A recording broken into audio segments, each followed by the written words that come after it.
connaît de la Suisse le secteur bancaire, l'industrie chimique. Le pays abrite aussi les sièges des plus grands cigarettiers au monde. Les citoyens votaient aujourd'hui sur l'interdiction de toute publicité sur le tabac qui pourrait être vue par des mineurs.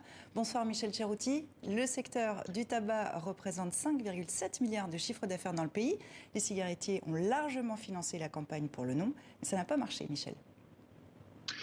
Non, ça n'a doublement pas marché, puisqu'il faut savoir surtout que cette initiative était combattue par le gouvernement et par le Parlement, qui sont en majorité de droite pour plusieurs raisons. Vous l'avez dit, effectivement, les cigarettiers sont très présents en Suisse, ils pèsent aussi 11 000 emplois.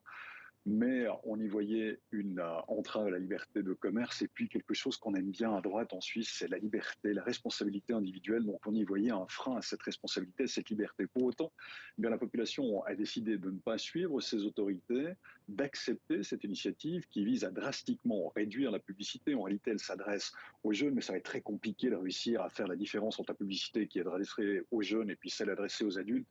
En pratique, on va certainement la voir disparaître d'Internet, des journaux, de toutes les manifestations populaires, sportives ou culturelles.